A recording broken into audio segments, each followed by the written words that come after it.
Halo semuanya, saya Tika Apriliani dari kelompok F ingin mempresentasikan hasil dari PKM yang telah kami laksanakan mengenai Level Up Your Career, program kesiapan kerja untuk lulusan baru.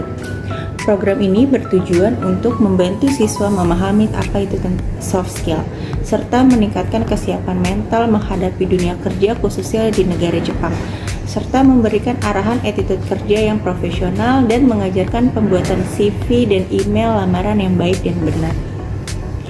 Program kesiapan mental kerja ini khusus yang berada di negara Jepang, kami juga mengadakan tentang sharing session menghadapi budaya kerja yang disiplin, tekanan kerja dan target, serta beradaptasi dengan lingkungan baru, ketahanan mental dan emosional kontrol.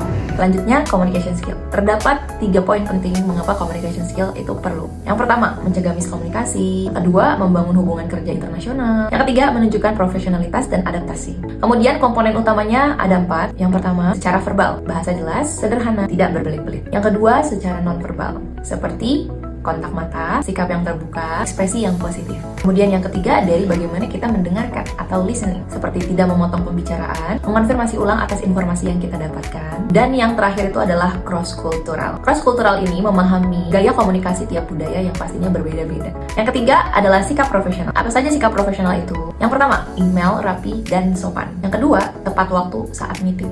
Ketiga, kita berani untuk bertanya dan meminta klarifikasi. Sehingga hal ini yang nantinya akan mencegah terjadinya miskomunikasi. Yang terakhir yaitu menggunakan feedback yang positif. Bagaimana cara meningkatkan skill komunikasi ini? Yang pertama, belajar bahasa Inggris. Karena kita ketahui bahwa bahasa Inggris merupakan bahasa yang mendunia. Kedua, yaitu latihan presentasi. Hal ini membantu kita dalam hal berbicara di depan publik. Yang ketiga, communication skill juga perlu dengan kita mempelajari budaya lain. Mana hal ini yang menjadikan bekal untuk kita belajar percaya diri dalam kemampuan berkomunikasi. Selanjutnya, yaitu interpersonal skill. Apa saja interpersonal skill? Yang pertama, mendengarkan. Seperti communication skill, mendengarkan itu adalah salah satu kemampuan intrapersonal. Karena dengan mendengarkan, kita tahu, memahami apa yang informasi kita dapatkan. Yang kedua, attitude positif. Yang ketiga, sikap friendly. Dengan sikap ini, kita akan jauh lebih mudah untuk bekerja sama dengan satu tim dan juga bekerja sama dengan atasan kita agar pekerjaan dapat terlaksana dengan lebih baik. Sehingga dengan attitude yang positif, sikap yang friendly, pekerjaan akan jauh lebih gampang, akan jauh lebih mudah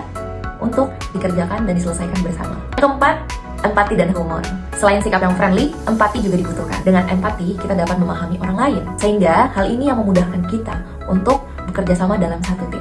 Selain itu, humor juga dibutuhkan. Yang kelima, asertif tapi tidak agresif. Yang dimaksud asertif tapi tidak agresif adalah dimana kita dapat menyampaikan pendapat kita namun tidak secara agresif. Yang keenam, diplomatis saat tidak setuju. Sama seperti asertif, saat kita menyampaikan ketidaksetujuan, maka kita harus bersikap secara diplomatis. Pernyataan tidak setuju mungkin kita rasakan saat pernyataan yang ada tidak sesuai atau tidak sejalan dengan apa yang ada di pandangan kita. Maka untuk menyampaikan ketidaksetujuan kita harus secara diplomatis. Karena hal ini menghindari terjadinya konflik dan juga untuk orang lain dapat memahami isi pandangan kita. Sehingga ketidaksetujuan kita tidaklah subjektif tapi secara objektif. Yang ketujuh adalah terbuka atas kritik.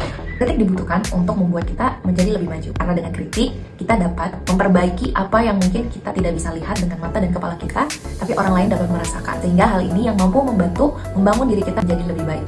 Kemudian, dari slide berikutnya, yaitu attitude kerja yang baik, kami menekankan ada 4 poin, yaitu yang pertama datang tepat waktu, menghormati senior dan rekan kerja, kemudian ada proaktif dan mau belajar, dan yang terakhir menjaga etika dan komunikasi. Kami ingin menekankan kepada siswa untuk bisa memiliki attitude kerja yang baik sebelum terjun ke dunia kerja yang sebenarnya, di mana di dalam dunia pekerjaan para siswa pastinya bekerja bersama tim yang ada di perusahaannya dan tidak bisa bekerja sendiri, sehingga mereka harus menyiapkan bekal attitude kerja yang baik. Untuk slide selanjutnya, kami ingin membahas mengenai work ethic dan self motivation.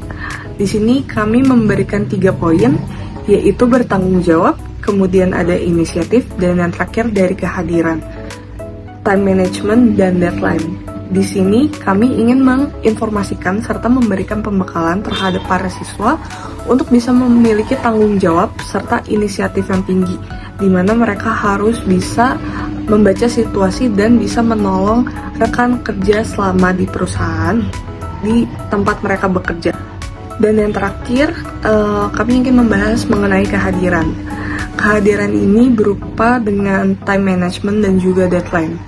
Kehadiran merupakan salah satu poin di mana siswa harus menjaga waktu agar bisa datang tepat waktu, supaya dilihat rajin, serta juga memiliki time management yang baik untuk mengatur dan mengelola deadline pekerjaan yang mereka miliki, sehingga mereka sendiri pun akan terbiasa untuk mengelola waktu yang baik dan juga yang benar. Fondasi utama untuk mencapai sukses adalah teamwork atau kerja tim.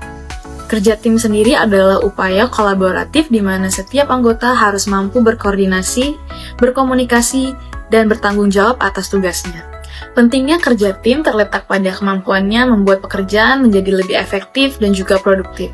Kita dapat membagi beban kerja, memperkaya solusi dengan beragam sudut pandang, serta saling bertukar ilmu dan dukungan. Singkatnya, tim yang solid adalah mesin penggerak utama yang memastikan tujuan organisasi tercapai secara terorganisasi. Namun, perjalanan tim pasti menghadapi hambatan. Disinilah kemampuan problem solving menjadi kunci. Proses ini dimulai dari identifikasi masalah dan mencari akar penyebab, dengan mengumpulkan data dan juga fakta. Selanjutnya, kita melakukan analisis untuk menghitung resiko, menyusun perencanaan detail mengenai biaya, waktu, dan sumber daya, dan kemudian melakukan implementasi sambil memonitor progres di lapangan. Dan akhirnya, kita harus melakukan evaluasi dan perbaikan berkelanjutan untuk memastikan solusi yang diterapkan efektif dan juga menjadi pembelajaran berharga bagi tim kita ke depannya. Dengan teamwork yang kuat dan problem solving yang terstruktur, tidak ada tantangan yang terlalu besar. Untuk membuat CV yang tepat, penting sekali untuk menjaga CV tetap ringkas, jelas, dan profesional agar mudah diproses oleh perekrut. CV harus mencantumkan seluruh data inti yang relevan, meliputi data diri, pendidikan, keahlian, dan pengalaman.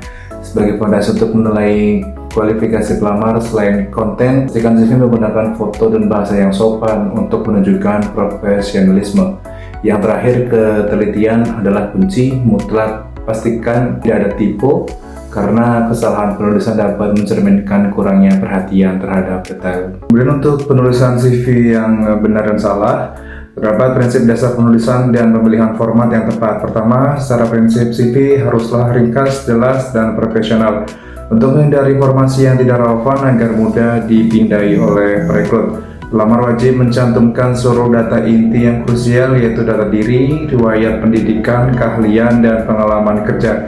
Selain itu, aspek kualitas juga penting. CV harus menggunakan foto dan bahasa yang sopan, serta wajib memastikan tidak ada typo untuk menunjukkan ketelitian dan etika profesional. Kedua, dari perbandingan visual, CV yang benar cenderung menonjolkan profil yang jelas dan terstruktur, mencakup data pribadi, kontak, riwayat pendidikan, pengalaman, dan keahlian dengan format yang profesional. Sebaliknya, CV yang dianggap salah seringkali terlalu kreatif, sulit dipahami, menggunakan informasi yang fiktif, atau pribadi yang tidak relevan seperti terlalu privasi, serta menampilkan objek yang tidak jelas tanpa adanya penjelasan, sehingga tidak berhasil menonjolkan kualifikasi utama pelamar. Kemudian pada pembuatan surat lamaran, hal-hal yang harus diperhatikan adalah tentang formatnya yang harus profesional, kemudian mencantumkan subjek yang jelas seperti email nama pelamar, judul yang akan dilamar, dan berisi perkenalan diri yang singkat dan relevan. Penjelasan motivasi melamar juga harus dicantumkan. Hindari email yang menggunakan format surat formal yang kuno, berisi informasi yang terlalu umum, atau mencantumkan daftar lampiran yang panjang dan tidak relevan. Demikian dari kelompok kami. Bila ada kesalahan, kami mohon maaf yang sebesar-besarnya. Terima kasih dan selamat sore.